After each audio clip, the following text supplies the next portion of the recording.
Madame, Monsieur, bonsoir et bienvenue à cet entretien en marge de la 6e édition du Forum international Afrique Développement, initié par le Fonds d'investissement panafricain Almada, qui est l'actionnaire de référence du groupe Attijari Wafa Bank. Alors, 6e édition sous le thème « Quand l'Est rencontre l'Ouest ».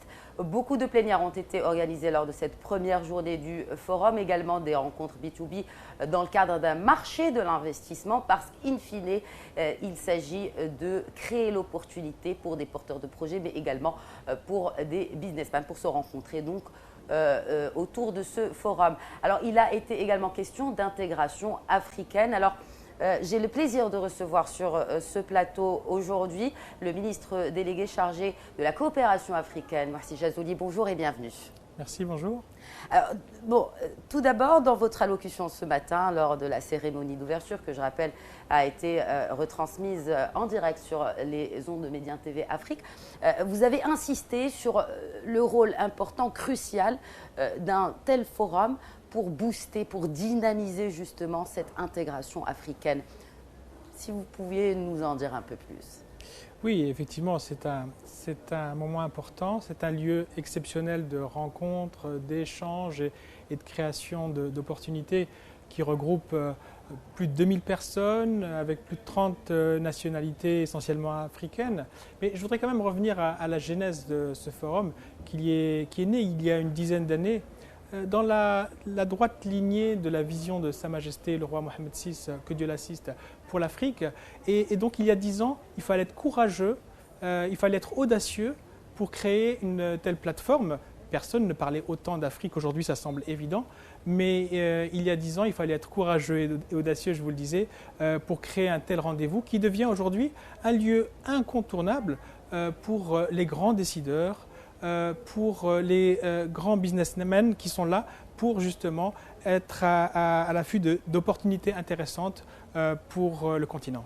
Alors, je voudrais évoquer avec vous cette question d'intégration interrégionale. Donc, aujourd'hui, il est clair que c'est un objectif commun en Afrique et notamment à travers la création de cette zone de libre-échange que plusieurs pays ont d'ores et déjà ratifié. Alors, est-ce qu'aujourd'hui, on peut vraiment aspirer à ce qu'il y ait cette zone de libre-échange africaine et que les échanges interafricains dépassent ces 11% par rapport à d'autres zones comme la zone européenne où ces échanges interpays dépassent les 70%?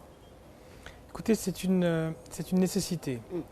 Aujourd'hui, nous avons besoin d'un élément disruptif pour ce continent, dans la mesure où les chiffres sont têtus et quand on retient l'ensemble des PIB des 54 pays africains, ça totalise à peu près 2400 milliards de dollars.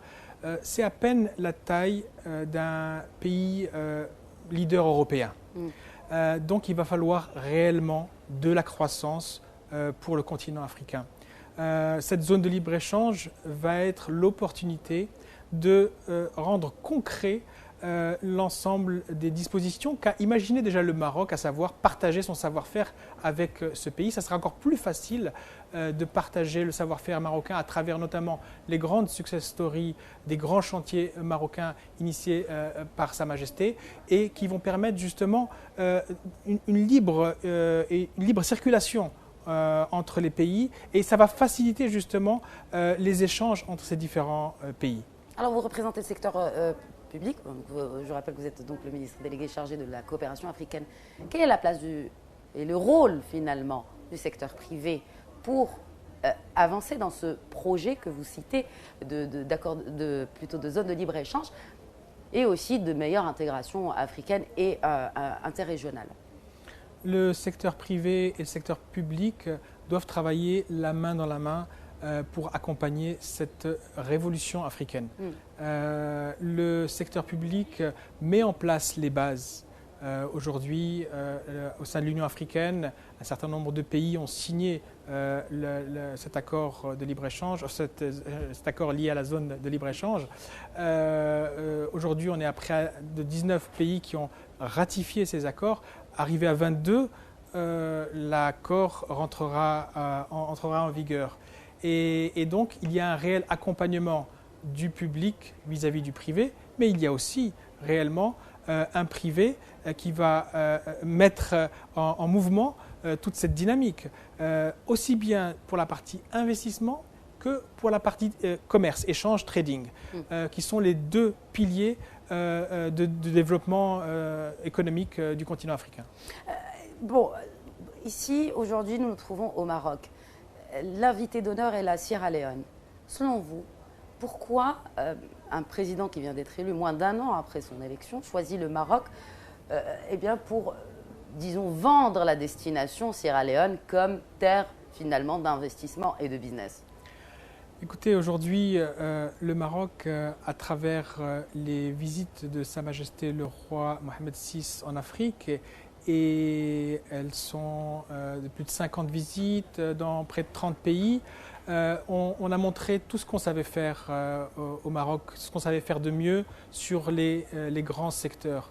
Aujourd'hui, le Maroc est une belle vitrine que l'ensemble des pays amis, partenaires africains viennent visiter pour s'inspirer des meilleures pratiques, bien sûr, mais également pour nouer des partenariats avec les grands acteurs économiques marocains, qu'ils soient publics, privés ou semi-publics. Comment voyez-vous l'avenir de cette coopération Sud-Sud? Alors, il y a eu justement, vous l'avez évoqué, il y a eu cette impulsion du souverain, justement, qui a ouvert la voie, n'est-ce pas, à cette coopération Sud-Sud avec plusieurs pays, et de l'Afrique de l'Ouest et de l'Afrique de l'Est. Comment voyez-vous la coopération Sud-Sud dans l'avenir, et notamment avec cette Afrique de l'Est?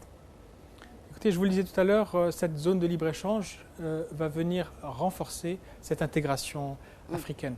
Le Maroc aujourd'hui a une place de leader incontesté grâce à la vision de Sa Majesté le roi Mohamed VI, et on continuera à partager, et Sa Majesté le disait, sans ostentation, nos expériences. Il y a aujourd'hui un certain nombre de secteurs sur lesquels le Maroc va encore plus insister. Les énergies renouvelables, l'agro-industrie, la logistique, la gestion de l'eau, qui sont les vrais besoins de l'Afrique qui se développe et de l'Afrique qui s'émancipe. Et au-delà de la coopération économique, qu'en est-il des autres aspects de la coopération? Aujourd'hui, le président du Sierra Leone qui est là sait que le Maroc accompagne ce pays à travers des bourses notamment, accompagne ce pays à travers une coopération gov-to-gov, un échange d'expériences, de la formation, du renforcement de capacités. Donc aujourd'hui, elle va au-delà de la simple coopération économique. Mohsin Jazzouli, merci beaucoup d'avoir répondu aux questions de Médien TV. Merci à tous de nous avoir suivis. Très très bonne suite des programmes sur Médien TV, Médien TV Afrique.